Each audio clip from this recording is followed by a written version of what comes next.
What's up, y'all? Thank you for tuning in to a new episode of the Walk-Ons. My name is Marcus, aka Diesel. We're glad to have you listening to us once again. Make sure you follow us on our social media on Facebook, Twitter, Instagram, and also listen to us on all of our streaming podcast platforms as for iHeartRadio, Spotify, Apple Podcasts, and all the above. So make sure you check us out from there. We have a full table today. We have Caddy Chris. What up? What up? We have Lady A. What's up? We have B Wheels. What's up, guys? And last but not least, new to the show, we have what's your nickname? I forgot your nickname. A lot of people know me as Lecky, or they call me Big Legs. So Big Legs. So Yeah. Big Legs, Lecky. nice to be here. See, this is what happens when we got a newbie on the show. We got to think of a nickname. So Lecky. Yeah, Let me write that down right now. Lecky. Go right down on my notes. at least you pronounced it right. Thank God. But also, if you want to be a guest on our show, make sure you email us at RizzleRadio803@gmail.com or message us on Facebook. And also, we have a new music playlist out. Got Chris always updated every week. Chris, what's on there Every this week? week, I got you covered. Every Friday morning, all the brand new music that's actually dope is on there. This week, we got Mo 3. We got new girl, Lakia. Belly came back with 2 singles. Kid Ink came out from whatever rock he was hiding under and dropped something. A bunch of other people. Make sure you check out the playlist. I got you covered. Again, each and every Friday morning, the Walk-Ons podcast playlist on Apple Music. Make sure you check it out. It's pretty good. And also, if you have our podcast platforms, 3 Crowns to Charm, they have new episodes coming out, so make sure you check it out. Pillow Talk Podcast is out there also. All of our past episodes with Lady A is on there, so make sure you check her out on the Pillow Talk Podcast. And starting this Thursday, we will be on Clubhouse, so make sure you check out For the Record. That's our club on Clubhouse, where we have the uncensored, unlimited, everything you want to know, anything you want to hear or don't want to hear. Make sure you follow us on Clubhouse called For the Record. We'll be going live this Thursday coming, so make sure you check us out. It's the number 4, right? Huh? The number 4, right? The number 4. Yeah. Okay. So the Just make logo sure is you on want the to screen. get confused with anybody else's pod. Like, You'll know it's number of black people. That's an admin there. So you'll see. then there's that. You see number of black people on For the Record. That's us. So make sure you check us out. Starting this Thursday coming up.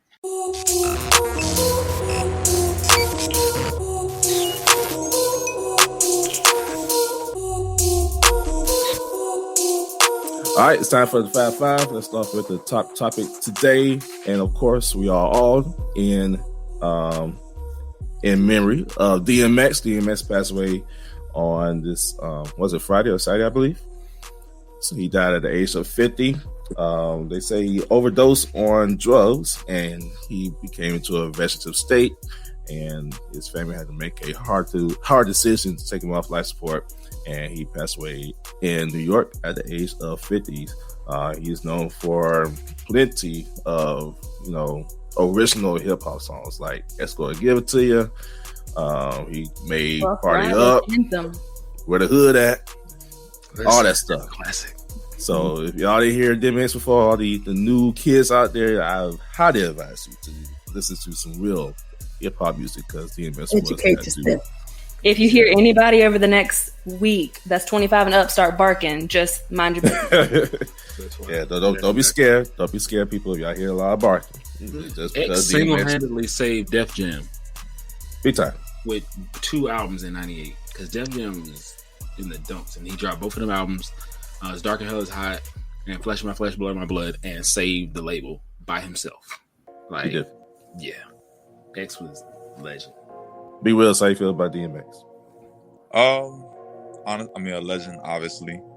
For me, what kind of annoyed me over the last few days, and this occurs literally every time someone famous passes away. Mm-hmm. Excuse me. Especially with musicians, is when you have I can't speak right now. When people start outpouring love to that artist and their work, right? This happens literally every time someone passes away. People, they retort with, "Oh, so now y'all fans of such and such?" bro. Like, just let people get into, like, let people appreciate their art and their work and their music. Like, I don't listen to Dipset all the time, like 24/7, right? But if Jules Santana or Cameron or Jim Jones passed away, I'm going to celebrate their work, regardless, because they're still great. They're legends. So stop doing that. I don't have to listen to someone every day or speak on their work every day to appreciate their art or their life. It's annoying. I'm with you. I am. My thing with that also is, in that same sense, because you are correct, what I don't like is people who are in a rush to be the first to post that this person passed and then follow that post with y'all had to check out ... Listen, I'm not asking you to have listened to this person a million times. I don't care about none of that. But what I don't want to see is you being the main person trying to criticize other people. Just like you're talking about, the people that criticize other people, you yourself were not listening to this person. How are you going to tell this person, hey, y'all wasn't up on ... You wasn't up on this. You can't name me nothing DMX did outside of the singles that everybody knows. Mm-hmm. If I ask you for a bar right now, you have no clue where to go. Anywhere except a single. But the rush to be the first to post, DMX died. They killed that man 20 times before he actually got an announcement from the family. Yeah, that's terrible. When TMZ is sitting there holding off before they post, that should tell you something. They don't even have a guarantee, okay, where are we at with this? Because everybody just keeps posting RIP DMX. And the thing about it is, I what annoys me, I guess, in the current age of like social media and everything too, is I don't think we really have to know when someone passes away as soon as they pass. Like, I don't think that that's breaking news that we always have to know as soon as it happens, because it's really none of our business. Like, I want more like families of celebrities that when they pass away, hold off on the information until they actually feel like announcing that. Like with MF Doom's family, like, died on Halloween. We didn't find that out until December 31st. You know what I'm saying? So it's like all these like news outlets, they be in a rush to try and report stuff, especially like TMZ. When Kobe died, Vanessa and the family, they found out through the internet. They found out through TMZ and stuff. You know what I'm saying? That's terrible, So I get it, it's journalism, but there should just be a code of ethics with it as well. Like, you don't have to just be the first to get some news out. But realistically, they're not gonna have a code of ethics. This is TMZ we're talking about. Like, you're correcting your statement, because you should not be in a rush to do that. Like, but at the end of the day, it's not even just TMZ. Well, it is and isn't. The people that work in these hospitals are releasing this information because TMZ is cutting a check. Yeah. Mm-hmm. So if you are so-and-so custodian at this hospital and you make $5-8 an hour, whatever, TMZ's like, yo, I got $2,000 for you for some information. What happened? You're going to take that. Well, most people in that situation are going to take that. Not everybody has the same integrity.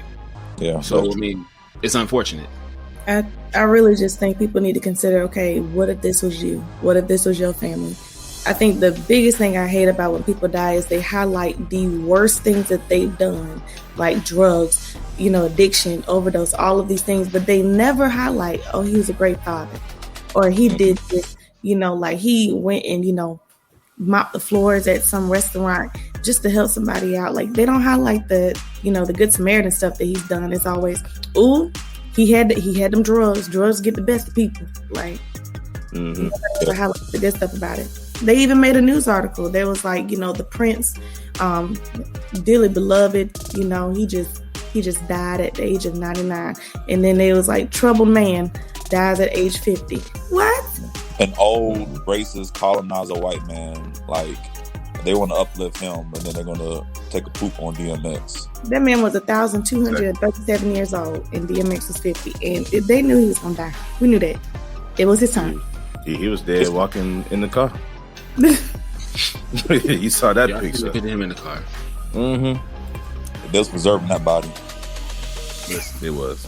They did try that. Hey, y'all seen the meme? You know that meme where it shows Joe Rogan and them calling a wrestling game where they all sitting back talking about what's happening, going crazy? They talking about that's them watching Princess Diana run the fade with Jeez. So rest in peace, DMX. We'll definitely will be missed in the hip hop world. One person that we could say rest in peace to, that's not actually dead, is Paul Pierce.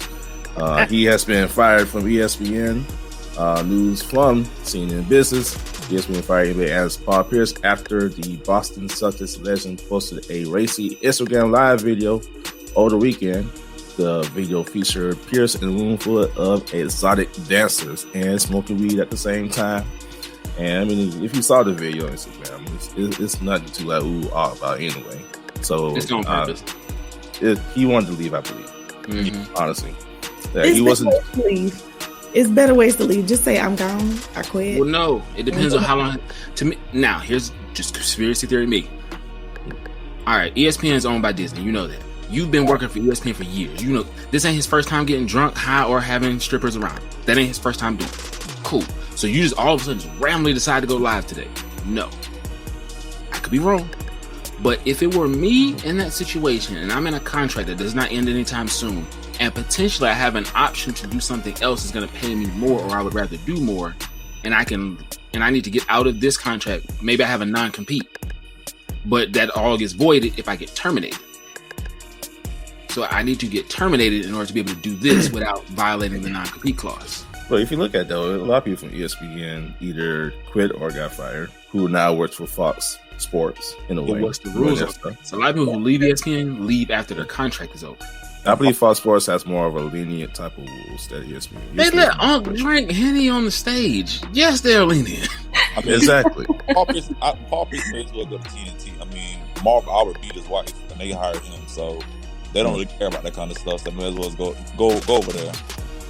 And not a lot of people know about that.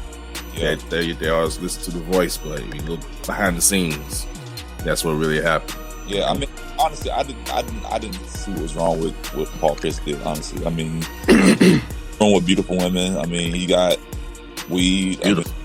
I don't really see the issue. Oh, I had the vibes going. Really, I mean, The boys having fun. He was having fun. All right. listen, if it wasn't on purpose, his homies are slack. Like, bruh, one of y'all had to see what's going on here. Somebody got to protect the brand. Be careful who you around. Somebody said that they think that he might have thought he was on FaceTime or something and accidentally on Instagram Live, but I don't know how that was possible. You can't be that high and to know if you're on FaceTime on Instagram Live. That's a lot of that's a lot of effort just to go on Instagram Live. I don't know if he took too much of one of them Rice Krispies. I don't know. He might have been there. Yeah. He did the whole thing. Like he was doing for real. He was crazy. He thought he was something. Next topic, The Rock. So pretty much, a lot of people is already looking forward to the next election in 2024, and there's some celebrities out there that could potentially be a great support amongst American voters. One in particular is The Rock. He has 46% of voters in the country that say that they will vote for him if he ran for president of the United States in 2024. I hate Are y'all in support of that? Throw the whole presidency away. That's all I got. Every man for themselves. Just fend for yourself at this point. I mean, at this point, we had Trump, so I mean, just It lowered the standard of what we expect as a president. So now anybody could just walk up. Kanye ran for president. And that was fact. I'm not gonna lie though. I'm not gonna lie. I was very, very, very worried if he was going to be some way, shape, or form winning some type of yes, boy. What? Yes. Yo, if he gets the presidency, does Kim stay? She would for the fame and the attention. I'm gonna hold my conscience on that. She would. If she had the chance to become first lady to put that on her under her belt on her resume, she would absolutely take that. There are no morals at that point. It would just be like another Melania Trump. Just now it's Kim Kardashian, and Melania Trump didn't stay in that White House all the time. She had her own little room at the Trump Tower. I have other stuff to say offline about that, but I will save it. But yeah, I wouldn't make it that. I mean, y'all know how I stand politically. yes. I don't know. I have no words for that. Well, it's the president's elections has been more become a celebrity type of election instead of actual political ones. But who knows? We'll see what happens. But it's always been that way, right? Because wasn't Ronald Reagan like a big time actor when he was? He definitely was. So, it's always been that way. I wasn't there then, so I couldn't make a difference at that voting. Yeah. True. Space Jam comes out this summer, July 16th, the trailer came out, and of course, LeBron James is the main focus in this edition of Space Jam. The last Space Jam featured Michael Jordan. If y'all saw the original Space Jam, of course, I'm a big fan of Space Jam. So this one, I'm looking forward to see what it's going to be like. I just saw the reviews, and yes, it's kind of cheesy when you look at the trailer, but I don't know if y'all saw the trailer or not, but are y'all looking forward to this Space Jam coming up? No, I want them to leave it alone. Day one, I'm there. That's leave the classics alone. Exactly. I feel like y'all trying to hate on my man Bron. It has nothing to do with that. It's not. I watched Space Jam as a kid, and I do not want you've messed up enough Disney movies. Like, leave it alone. Lion King? But they still, nothing will be as bad as the Lion King remake. But what we're saying True, is, but that's the point. Some things don't need to be touched. The only Disney movie that they did do that was bomb, when they did a different rendition of The Jungle Book. How they did. Now, this won't be. I will give them a chance. So Cinderella, the Black Cinderella with Brandy. Now that's one. They have redo. So you don't know the movie yet. But Space Jam is one of those things. Like, it was already cheesy enough as a regular Space Jam. So just leave it as a classic. Leave it with Michael Jordan, and just leave it there. We don't need you to. We don't need you to. Time goes on. It's a new generation of kids. Is he gonna be bald in this one? Who? No, it's not gonna be bald. He might be balding, but he's not gonna be bald. Yeah, relax. Relax. You have to relax. Go ahead and cut it off, please. I'm just saying, he might be balding, but he's gonna be bald. But this is why Nike. Yes, so Nike, they sued the shoe company that was pretty much selling the shoes. Was it MSCHF? Mischief. I said the whole word. I got you. That's what I'm here for. I got you. Oh, that's supposed to say mischief? Because I was reading all the letters individually. Yeah, everything has a meaning to this shoe. So Nike went ahead and sued Mischief, and in the settlement, they had to pretty much get these shoes back, and in return, they get their money back to people who bought the shoes. These shoes sell for $1,018 a pop, which in correlation with to Luke 10 and 18 is which prefaces Satan banishing from heaven, all that stuff. The shoe had blood in it, the whole symbol, the pentagram, all that stuff. Nike said, "Oh no, don't put us in that. I'm gonna sue y'all." They won the settlement, and Mischief had to get the shoes back. But for the people who do not get the shoes back, if they went ahead and tried to sue Nike, they will be able to. Because Nike also got a thing in there to where if anything happens to the person, they can't be sued. So Nike said, "Don't put us in." No one's gonna return these shoes. Nobody. If you actually, they sold all 666 pairs. They're all gone. Nobody's gonna send them back. Why would you buy the shit? You don't need no new friends in your house. Why would you buy it? Crazy. People's crazy. That's what they want. I don't know what y'all talking about. They hard.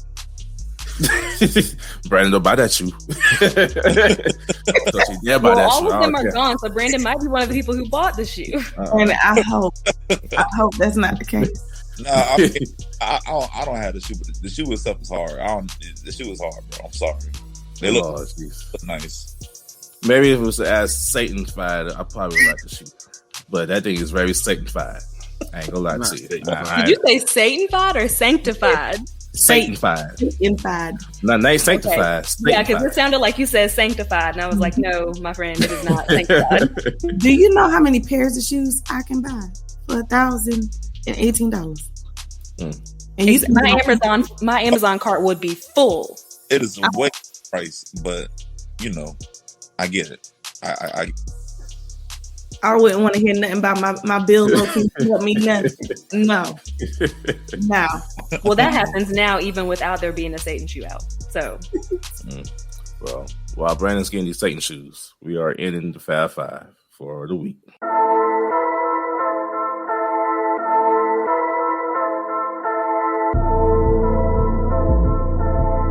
We are starting main topic. Now you 6 seconds behind. 6 seconds behind. We starting right now. So I won't care right now. 40-minute 30. That's what I started at. You already passed today's. I know. This is a podcast, so hey, and it could be on there. Can we keep some of these conversations in it? Because I just feel like Not that one. Not that one. no, not the one we just had, but like You should have some bloopers. Most definitely. Most definitely will. Today's main topic, we're going to talk about Christian music and sex. Yes, Christian music and sex. Now, why are we talking about Christian music and sex? Because it is the human thing to do. People have sex. What kind of music do you listen to? Do you listen to any kind of music? That's a great discussion to have. Now, reason why we are talking about this, because me personally, I was just laying down watching TV, watching Lifetime, and that's why I watch Lifetime. I was just going to say. And then, of course, Lifetime, they always try to have these erotic stuff going on. And I was like, do people have sex to Christian music? And it came back to a memory some time ago when our college ministry had this discussion. And some people say that they should not have sex to no secular music. They should have sex to music that can have sex to music that can glorify God. I'm sorry, what? Yes. To have Take Me to the King got a whole new meaning, huh? Yeah, the King never could have made it. Has a different meaning. Stop. When Thomas Costa fill me up, it's a different meaning, huh? Yeah. Don't mention any more songs. Have your way. That's a whole other just no more songs. Let the praise begin. Never will walk, cry out. Hey, Marcus, Alexis, how the song go? The praise and answer. There's a river. Oh, no. But it was interesting to have this conversation with these people back in the time, because the people that was in discussion was the biggest freaks that I know that went to my church. And I'm not going to say no names in particular. I'm going to keep their privacy. But they said that they want to have sex music that they glorify God. As a lay, I sure know that was not the case. I never had sex with no shorty Caesar or to no mama. I have never in my life heard this before, ever. Yes. You should have been there for this conversation. I wish you had known me 10 years ago. Because there's a couple names. I had to invite you to that. Maybe just don't play no music at all if you feel this strong. Right. Mm-hmm. Brandon, I'm curious to know what's your process on this, because do you listen to music? Well, this will probably answer everything if you answer this question. Well, but what's your opinion about music, particular to having intimate moments with whoever? Well, I mean, y'all know me. I have a whole setup in my house, so usually, no, we would not know that. Brandon said he said you see in the mood lighting. What you think's happening here? The whole vibe is set. The chocolate on the pillow, LED light, LED lights, yes. The lava lamp. So set the mood. I mean, I have a whole playlist dedicated to this kind of thing on my Spotify. I'll send it to y'all. Why to be? First of all, we are not all about to have sex to the same playlist. Okay? Hey, yeah, baby, this is you wild. I'm telling you right now, you get the right playlist. Damn. Yeah, but I'm not gonna have my cousin have sex with this playlist, so it don't matter. Because at the end of the day, if you think about it, somebody else around the world has got the same song playing. But no, I'm not getting my freak on to Kurt Franklin. Sorry. Thank you. Because that's what people said years ago. Technically, Kurt Franklin was getting his freak on with himself to something. I don't know was it his own music or not, but I mean, no. Well, you got that information from Chris. You remember that was a big story when he had his porn addiction and all the rest of it. That's to me that's different, because that's porn addiction. I'm just, let's reel this in. Alexis, sometimes we don't need no music. We don't need no music. Listen, I was about to get it. We don't need no music. No, I just there's a tone and a place and a time for everything. And when you're in worship, there's worship music. When you are in, you know, a nice mellow tone mood, there's some mellow tone music. And then there's love songs for time when you want to make love. And I feel like there's songs for that. But I'm not bumping Tamala Man, Shirley Caesar, Marvin Sapp, Fred Hammond. Didn't we just talk about TD Jakes? TD Jakes, Marvin Sapp got a Satin Sheet song. Mm-hmm. Do not listen to that album. Listen. Yes, dearly beloved, I just want to give God. Yo, listen, whenever y'all get a chance, listen to the intro. So you know how he be breathing heavy in the mic? And think about this over a It's sick. The heavy breath and deep voice is intentional now. Like, I dare y'all to listen to it when y'all get out this podcast. Dare you. Hey, put it like this. At a church that we went to at one point, we had to play this album front to back for an event. The full album. For an event. What event was that? Right. Was it like a Valentine's thing or something? Yes. Oh, God. I mean, you know, so people who feel like they need a Christian-based, you know, song. Nobody needed that. Sorry, that just sounds really boring to me. I'm sorry. It's not. It's very entertaining. You listen to the album. Amber, no, do that like to you know be knocking the boots to like. That's I don't know. That just doesn't sound good to me. Knocking boots. Just Amber. I'm like crying, laughing over here, and so I have to get myself together. I just know I can't jam the gospel radio station and then also be in the mood and get in my house and play the same radio station. I can't do that. I just what if it like accidentally comes on? Cause I'll go through my accidentally. Right. I have to accidentally stop. Yeah, I mean, I have a story. There like, is you know, no it actually came on. Yeah, actually came on during gospel. Like I had a whole playlist that's going. You know, I'll pay this music, but I heard this one came up, and Marvin Sapp came on.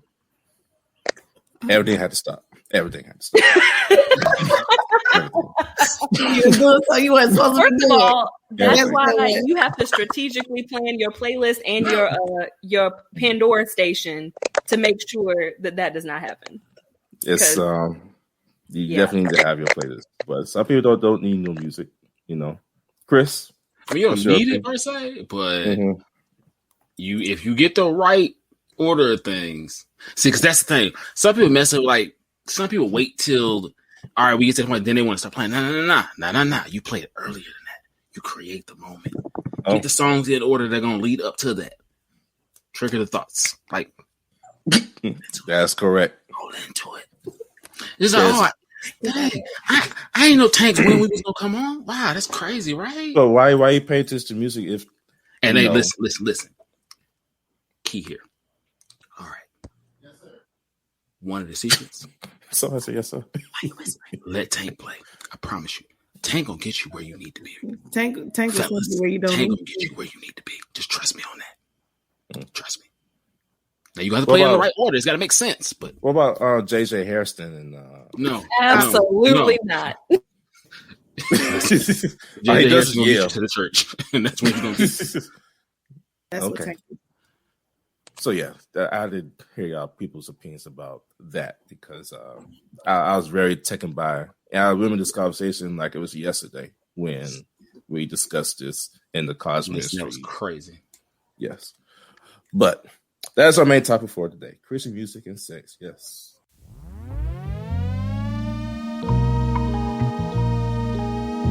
It's now time for a new edition of Pillow Talk with Lady A.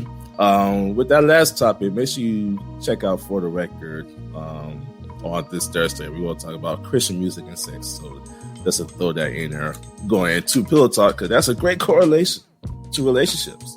You know, sex and music. Kind of just listed, if none in it. But we're not talking about that today.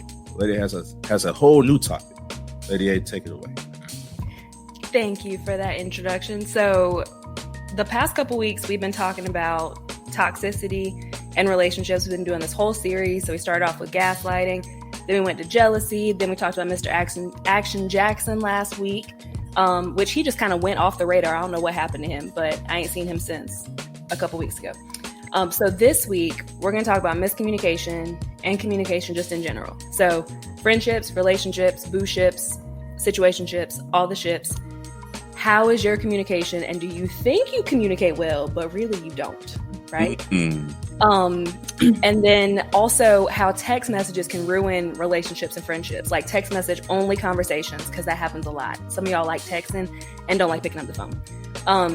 So I'm gonna give my personal experience. I like when I'm dating somebody or friends with somebody, I need you to tell me from jump what you want, right? I need you to tell me if you enjoy text messaging, if you absolutely hate FaceTiming and phone calls and phone conversations, because I need to know that, right? That's information I need to know, okay? So I see like facial expressions. I know y'all can't see it on the other end of this, but I see like facial expressions and stuff. But I just need open communication throughout, because what happens sometimes, in my experience, is, and I'm sorry, fellas, but I'm also not sorry. So what happens is sometimes men will this goes back to the gaslighting thing too. So sometimes y'all will know how we like to communicate and how we don't like to communicate. And then you will or won't do what we need you to do. And then you'll be upset with us when we respond in a certain way. So I'm gonna turn it over to y'all. What's been y'all's experience with communication, text messaging? Has it ruined any of y'all's relationships? What does that look like for y'all? So for me, I'll start off. So for me, right? So I've been single for the last several months, since like October. So I've had like a lot of just random little, situationships, friends with benefits, that kind of thing since then. I've run into the issue. I realized I'm not as good of a communicator as I thought I was, because I'm realizing that I'm in a lot of situationships because I think I'm being clear about what I want from women and what I want out of this connection with them, but it usually turns into them feeling like I let them on. So I acknowledge that's probably something I need to work on and be more clear cut about what it is my intentions are to avoid that problem. So yeah. So I want to piggyback off of that, because that happens a lot. Like, I know you probably know this isn't just you that does that, or maybe even just realizes that you've done it. But sometimes I think what happens is it's not just the things that you say, but it's your actions too. So if your words say, I don't want a relationship, I just want friendship, and it can be friends with benefits, whatever. If that's what your words say, but then your actions show something different, then that's when it becomes unclear. Now, I'm speaking just for me. Like I always say, I don't speak for other women, but sometimes people's words will say one thing, but then their actions don't follow suit. So it feels like you're being led on because your actions say something different. So you say you don't want to be in a relationship. You say you want to date other people and do whatever, but then you'll go with me out in public on Valentine's Day on a date, or it feels like a date, or you'll introduce me to your family, and that doesn't align with what you said. So I have a question regarding that, right? So, like, let's say if a guy does that, right? Because that's something that's kind of what's been the issue, right? Is I'll say that, but I don't mind. Like, I like being nice to like the women who I'm talking to, who I'm interacting. You know what I'm saying? So, like, if I send you good morning text, or if I give you flowers, something like that, like, is that doing too much, or do I need to like take a step back? Yes, because and I'm gonna let Alexis follow up on this too. But if what we hear you say is, I don't want a relationship, I don't want monogamous ties with somebody else, and I want to date around, but you're the first person I hear from in the morning, and I'm getting these displays of affection through flowers, cards, whatever, that doesn't align with what you told me.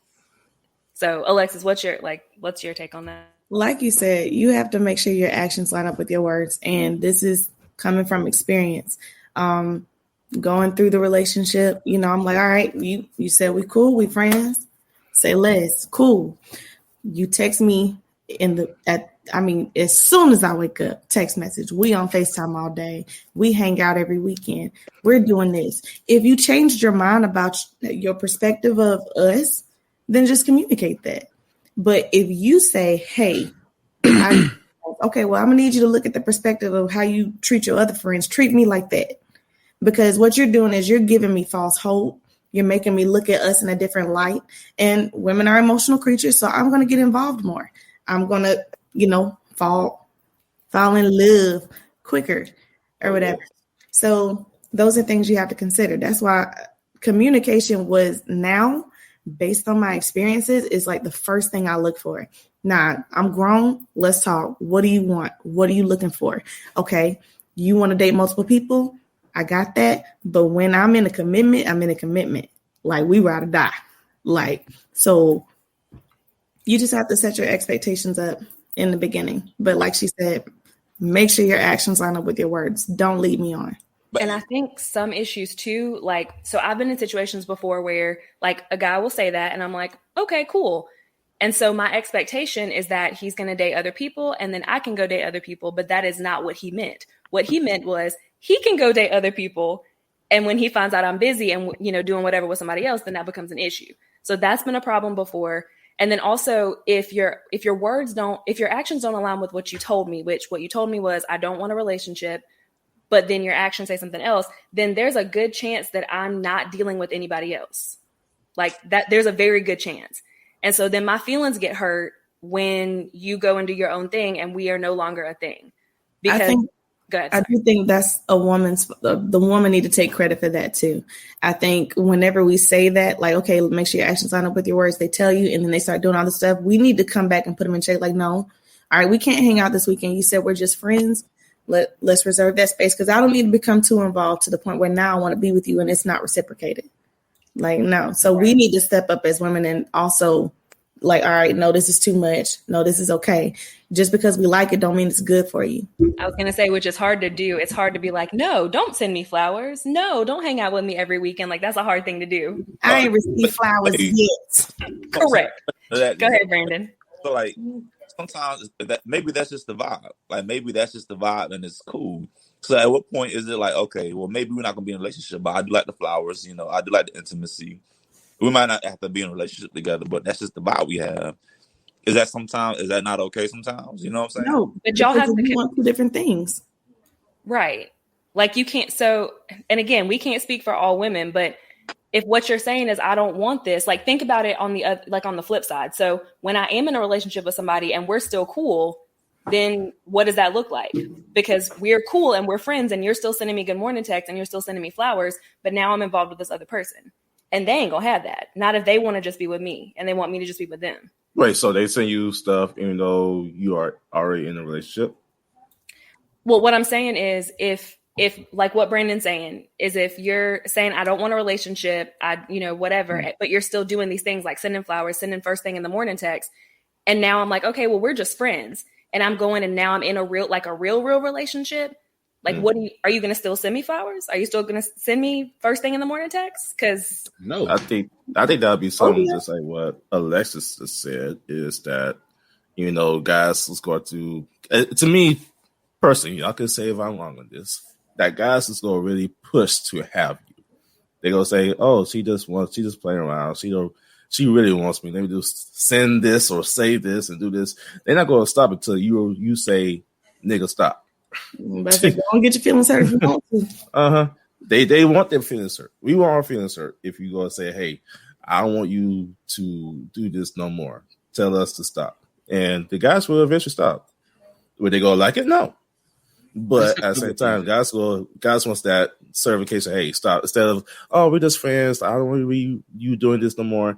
In the guy's mind, that's going to be like, oh, I can still do this to see if I can sway her to doing this. Whatever a man says you are, that is exactly what you are. Yep. Like, and from my past experience, I thought I was in a relationship with someone. And when we went out in public, he told people we were friends. But behind closed doors, he's paying for my dinner. We're going out on dates. We're traveling, all of these things. So I'm glad I'm not the only one who has an issue with the word friend. Because I went out with someone that I was seeing, like, we were seeing each other and he was on the phone with someone and said, I'm out with my friend. And I was like, ooh, wait a minute. That'll cut you deep. Question. How do y'all get to that point where it's past the friend in label? Because you said you were upset where, okay, they say, okay, this is my friend. Had y'all at that point already had a conversation that y'all are more than friends? Yes. Then that's one thing. But I have seen a lot of situations where there's never been a conversation. It's just assumed that is this. And you're saying the actions are leaning. Okay, that's fine. But unless there has been an actual verbal agreement here. Well, in this particular case, this person said, because after they got off the phone, I was like, excuse me? Because he saw my facial expression when he said the word friend. So we had that conversation and he was like, well, they don't know you. So, I mean, if I said like my girl, they're going to be like, ooh, and they're going to ask questions and they're going to think I'm back with my ex and blah, blah, blah. And I'm like, but no. Back with your ex. I have too many questions. Right. We are not friends, my friend. That's where it comes down to communication. Communication is more than just we talk on the phone. No, it's asking those hard questions, open-ended questions. Where do you see us? Do you see you with me? And like setting boundaries. Okay, now that we're friends, this is my boundaries. This is so I don't go past emotionally where we need to be if we're just friends. If you're like, hey, I want to get to know you so we can proceed forth that way, then I cater myself differently. But if we friends, I'm dapping you up. You ain't got to open my door like that unless you just, some of my brothers are real gentlemen. Homegirl, homeboy. They open my door. I think it's a case-by-case basis too, because again, everybody's personality is different. The way everybody's friendships are set up is different. I'll use myself as an example. Any of my homegirls would tell you, we talk all the time. We go out to eat all the time. If nothing else, no matter if I'm dating you or we just cool, I promise you this, you're going to laugh and I'm going to feed you. There's two things you can guarantee, no matter who you are. That's how it works. But for me, if I know they got in a relationship with somebody, like they're actually in a relationship, then, okay, I'm not going to call and text you like I normally would out of respect for that man right there. Even though we're super cool, it ain't nothing ever happened with us and it ain't going to happen. It's just a respect factor there. But you really love that. Like, we're just cool. We don't hang out all the time. That dude no more. Come on, talk to me. You don't love that dude no more. See, right there. That's what happens, though. You pick him over me. Some girls' friends on the wrong dude, but correct. That's another topic for another day. So no. I know we're getting towards the end, but I want to ask another question because Lexus, you brought up a good point. Like we're adults, like we can have hard conversations. But sometimes in even friendships, like friendships and relationships, hard conversations for men and hard conversations for women don't look the same. And so sometimes I'll speak for myself. Like I try to have difficult conversations either in person or through the phone or whatever. And it's perceived as I'm arguing. And I'm like, no, I'm literally just trying to tell you what I think about this thing. And I'm not complaining. I'm not arguing. I'm just telling you how I feel. So Lexus, what's been like your experience? And then I want to hear from y'all guys, like how you perceive those conversations. For me, I think it's essential to get to know the person as a friend first, because then you know more about them and how they handle certain things. Because that means you've gotten to know me. So, I'm really blunt and I'm really straightforward. I don't really hold my tongue that much. So like you said, just asking those hard questions, like at least put it in a way that they're receptive. So if I'm like, hey, this is what I was thinking. Here's my question. What's your perception of it? But you have to communicate it in a way that they're going to be responding, not defending. So, and that's something I had to learn the hard way, because I will argue you down. There's no argument. There is on my side. But I had to humble, it took a man to humble me real quick, and I got humbled. So now I'm learning. But know the person first, so you know how they best receive certain things, so you can actually communicate and move forward. But yeah. So guys, what's been your experience? Like, do you perceive hard conversations as women arguing with you, or like how do you receive that? It's a two-part deal. Part of it, just like you have love languages, there's communication languages. You have to learn the person. All your friends, relations with everybody has a different way that they communicate. I can't communicate with Lex the same way I would with Amber. It's two different ways. But I've been around some of y'all long enough to know, okay, this is how I communicate with this person. And then also people have to learn to listen, to hear and understand, not just to respond. Because you're just responding like you're not paying attention to the deeper issue here. There's more between the lines you're missing. Pay attention to what they're saying, then respond accordingly based on what you heard and processed just now. Yes. So many people listen to respond and don't listen to understand. And that's one of the biggest killers of friendships and relationships is I'm not hearing a word you just said. All I heard was, okay, now this is how I need to respond to that person. And it turns into a complete... You heard what you wanted to hear. Exactly. It turns into a complete mess. But don't let it build up to that point. Like, for instance, people let stuff marinate. And then as soon as it gets to a point where they start talking to a female and you're like, you always do this. And he like, always do what? Like when you have an issue with something, like, hey, this is how I felt, when this happened. I don't really like that. Communicate on that level so you won't have these issues. I'm done. Exactly. So continue this conversation. Follow us on all the major platforms, and then also listen up for Clubhouse, which is coming soon.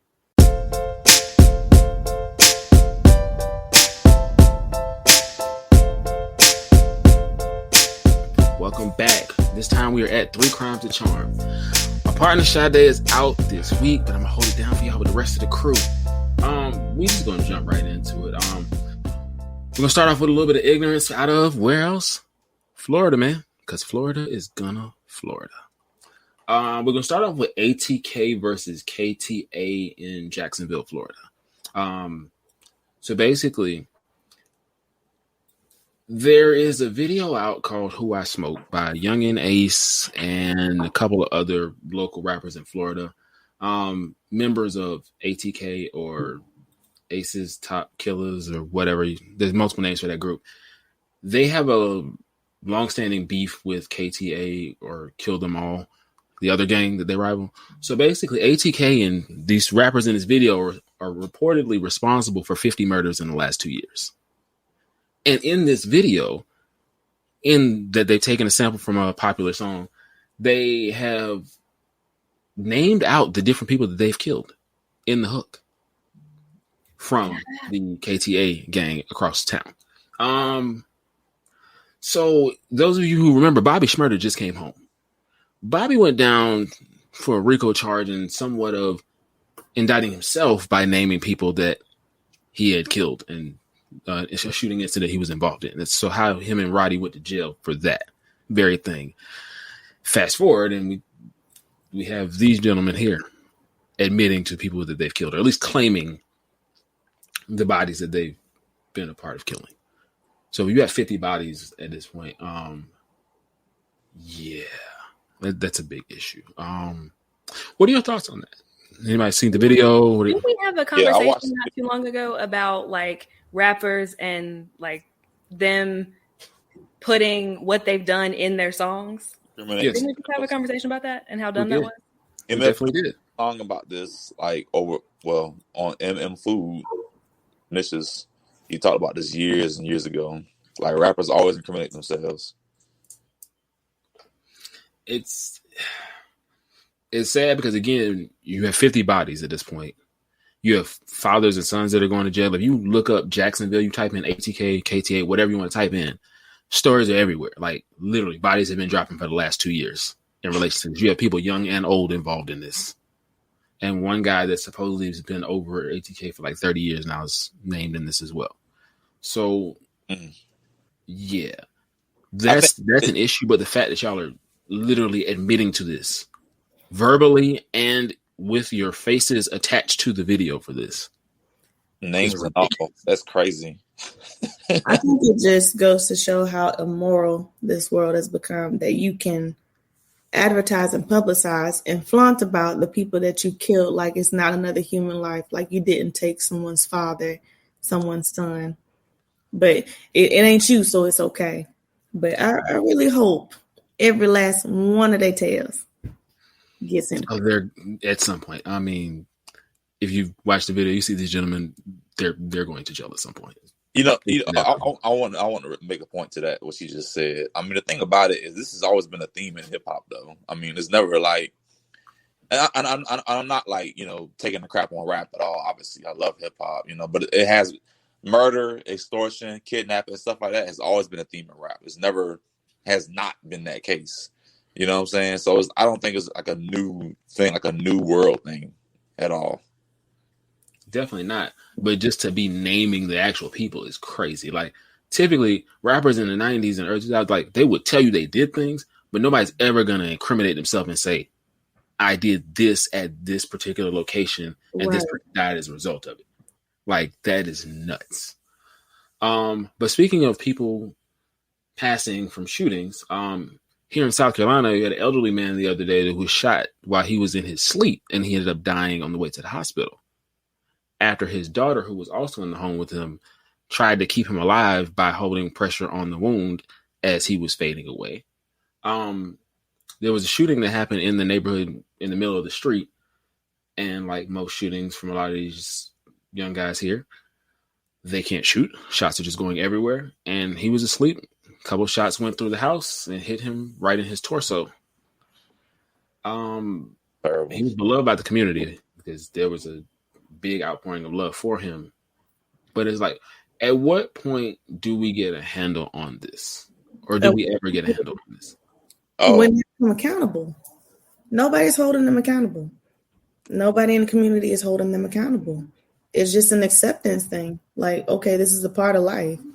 I think we are at a point now in our time where we are so obsessed with guns in today's society. It's going to be quite impossible to either whatever rules is put out. It could be a executive action. It could be anything. We are too far into it now to where we are pretty much stuck with what we got going on now. You can have all the rules in place with you can do background checks, you can limit this, you can limit that, but people already got these guns out there now, and it can circulate to anybody, no matter what's going on, what rules are in place. So it's pretty much we are in today's society where you gotta be prayed up and be careful what you do and where you at. I'm glad you said that. Go ahead. No, you good. Go. I mean, I'm saying before I transition to a different part of a shooting, but yeah. So if you got something for that, you can go ahead. Okay. Well, yeah. I was gonna say, the thing about it is, like a lot of these issues, they all start from like a deeper root cause. You know what I'm saying? Like young black men aren't just inherently more violent. You know what I'm saying? We're more violent due to the circumstances that we're forced to be in due to white supremacy and racism. You see what I'm saying? So like when you grow up in poverty, you're growing up poor. You're growing up in environments where your fathers and your mothers and your grandparents were all in the same kind of environment. It's hard to escape that. So they just grow up emulating what they see. I mean, so until that cycle breaks, where we have more of opportunities, where we don't have to grow up in the streets and grow up in poverty, this is going to keep happening over and over and over again. So I don't want to put the blame and accountability on us per se. As more of it should just be on this country for putting us in the situations we're in. I mean, because it's like a domino effect. That's where it starts at, not with us. You want to know who needs to be held accountable? These people that went to Puerto Rico, got on this flight and refused to put the mask on. The air marshals came on the flight to tell you, hey, put the mask on. They refused to do so. So the entire plane had to be cleared. I bet it is, right? No, absolutely not. It's us. Oh, no. The entire plane had to be cleared. And once you do that, remember, once they have to clear the entire plane because you refuse to, now the FBI is involved. So now they're getting tased and handcuffed in the middle of the airport and people are screaming, trying to fight security. My people. Just put the mask on. It's not hard. Like, nobody's asking you to do nothing that's that crazy. Wear your mask. It's really simple. When you go somewhere else, they have rules and regulations. You just got to wear it for a certain amount of time. Like, it's not a difficult thing. You are now locked up in Puerto Rico and having to deal with the FBI over a mask. And likely on like the no-fly list, right?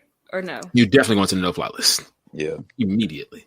And you know what's really annoying about that is I hate when people, first of all, I don't think people should be allowed to travel to other countries during a plague anyway. I mean, I know Puerto Rico is a U.S. territory, quote unquote, but I don't think people should be flying to other countries anyway in the plague in the first place. I think that's selfish, especially not to wear a mask. Like, come on now.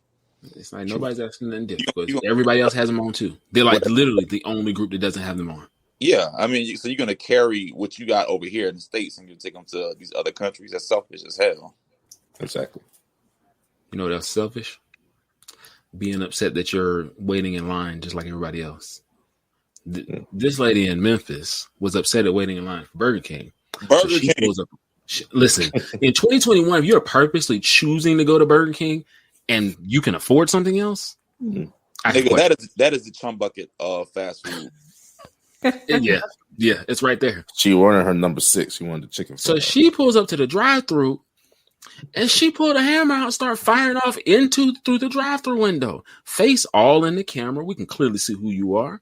Our people. Any place that is selling you a 10-piece nugget for 79 cents is a problem. You should not be there. They should not be open. The gas station should not give you 10 nuggets for 79 cents. Remember the 5 for $3 they had a couple years ago? You got the cookie, a burger, fries, a drink, and for $3. Listen, that's a sick combo. Like, bruh. Right, nigga. No. That is a sick combo. Like, why? Like, somebody make that make sense to me. Like, why would you want this in your life? I mean, who knows? She probably got her onion rings mixed up. She wanted onion rings. She didn't get her order. She was still in line. If you in line, so is everybody else. Exactly. Something must have happened at that Burger King before. Somebody messed up. They went too heavy on the mayo throughout the day, and she took it out on Burger King. Like you can't take it out and fire off shots. Pissed off all day long, and Burger King is what got it. You went to jail over some cold nuggets and a Whopper Junior. She must be that lady that had too much mayo on her sandwich. When that's what too much mayo. Ridiculous. But I'm gonna close this out for this segment with the more serious topic. So, former NFL player this week took the life of 6 other individuals in Rock Hill. He showed up at a house for a doctor who he has some connection with, not necessarily listed as a patient per se, but apparently the doctor had seen him at some point. He basically came into the house and just started shooting at the doctor, his wife, 2 grandchildren, and 2 guys from a company that were working at the house. The 6th guy actually just passed yesterday because he had life-threatening injuries. He passed yesterday. And then the player actually ended up killing himself after he left the house. Philip Adams is his name, by the way. He played at SC State and played for the 49ers. So, question. Yes. Have they said if this is CTE related or not? They're going to take his brain and do research on it. But since we have Lady A here on the pod, without trying to give you too much to have to tackle, but from a mental health standpoint, what do you think about this? At first, I was very confused. And I'm still a little confused as to how they know each other or if they know each other or any of that stuff. Apparently his family, the player's family, lives close by. And the rumor is that he saw the player at some point. So they have some kind of history, but he's not listed as a patient. So, yeah. Yeah. I mean, from a mental health standpoint, this happens a lot more than we probably think that it does. And going off of what Brandon was just saying, I would be really curious to know if he did have CTE, because that plays a lot into how your mind works and doesn't work for that matter. And what's logical to you and what's not logical to you, and how quickly you can respond to things without even thinking about it. So I feel like we need to do more research on that.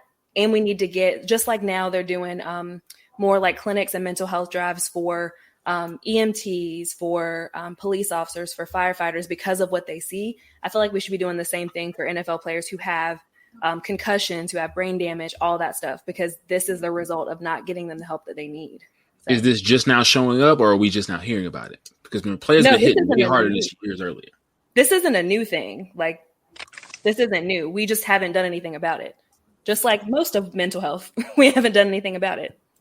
I think eventually we're going to come to an era where people are going to probably prevent their kids from playing football more growing up.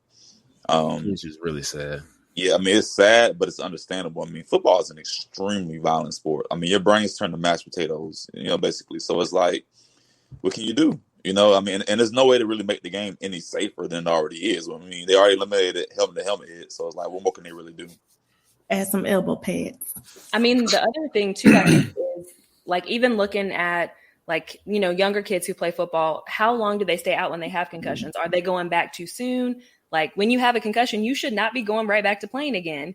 And as someone who cheered, you can get a concussion from cheerleading, too.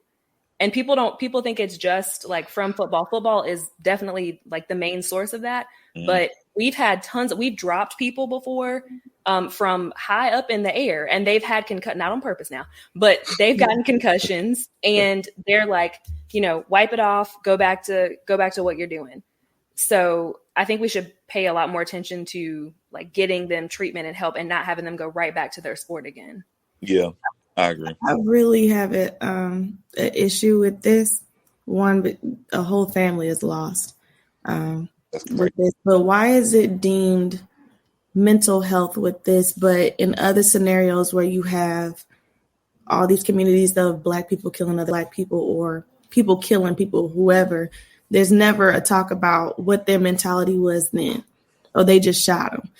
Mentally, something's wrong if you think it's okay to shoot another person. Something triggered you to get to that point, but it's never deemed like, okay, it's something mental we need to take a look into. Why are y'all thinking like this? But there goes the Brandon's point. Thing for right now. Sorry, I just cut all y'all. No, you're good. You're good. I think the biggest thing right now is because we haven't done as much research on this particular type of brain injury before. Like TBIs, traumatic brain injuries, those aren't new. Like those aren't new things, but we haven't done enough research on it. So I think, and I understand your point too, Lexus, but I think the issue right now is this was most likely related to a traumatic brain injury, and then it led to this. So I mean, even though, yes, like in other communities, I don't know what that was, in other communities, people are shooting and killing each other. And that's definitely an issue. And a lot of that probably comes from trauma and childhood and all that stuff. This particular, like that's been studied. This particular thing has not been studied the way that it should, because we can prevent, I mean, even look back at the last 10 years, how many ex-football players have killed other people and ended up having CTE. So. Mm-hmm. A lot of them. I mean, it's like even with Andrew Luck. I don't know if y'all familiar with him and his story. I know Chris and Mark probably for sure. But when he retired early, he was saying that he had issues with he would pee sometimes and there'd be blood coming out. His kidneys were bruised. He was having not concussions, but migraines constantly. So he retired from the game early. You know what I'm saying? I think that's going to be a recurring theme soon as well. You're going to have a lot of guys who just retire from the game really, really soon. I mean, you get your money, you play for a couple of years, have a good time, and then leave because it's too much. True. I know you warm up a whole TV in the background too. By the way, that was great. You have to call him out like that, though. I did. I got my Walk-Ons out, so I mean, I'm about to while we finish up. But they did say on ESPN that he did suffer 2 concussions in his time playing in the NFL. And, some concussions can last a long time. Some can last a short matter of time. But, the stuff like that definitely needs to be taken seriously because it can really affect players in the long term. Just like Ever said, there's been different killings from different football players. There has been different situations. Just like with the guy that played for Seattle, he got to a fight with his girlfriend. That's probably another example of CTE right there. So we definitely we got to do better as a football whole to keep that in mind. That's how to make it happen. But that is your 3 crimes. That's it.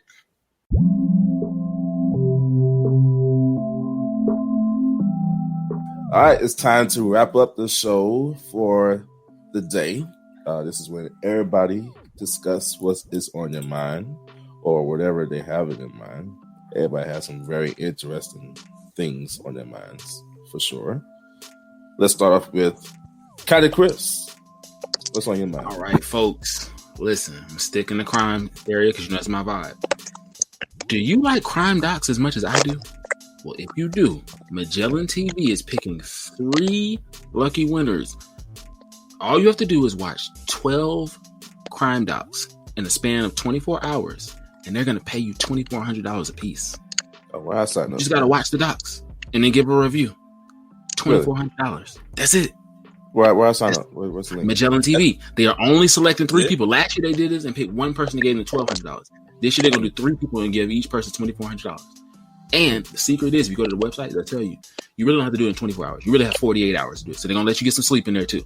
But in 48 hours, if you can watch all 12 docs of their choosing, they got 12 and they want you to watch and give a review on, $2,400. If I can get money, take 2 days off from work on PTO, that way you still get your pay from work and get this $2,400. Now, y'all better not been to use all your PTO already. Those of y'all to get your PTO at the beginning of the year. Summer ain't even here yet. You should still have some of your PTO available. Just saying. But that's all I got. Magellan TV. Go to their website. Sign up. I call to work for that.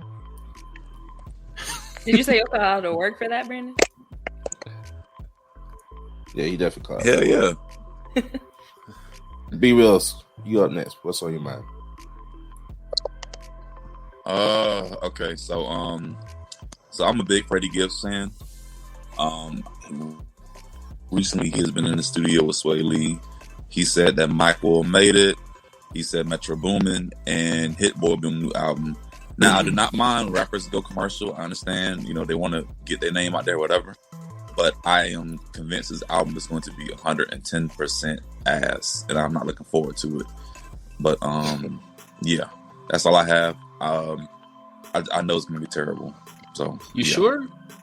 Because remember, Nas did a whole project with Hit Boy, and that joint was fire. You don't think Gibbs can do the same? Mm-hmm. These was very, very mediocre to me. Like, it was very mediocre to me. Brandon. It was like literally like a. You heard Car 85? You heard Uncle Charlie Wilson?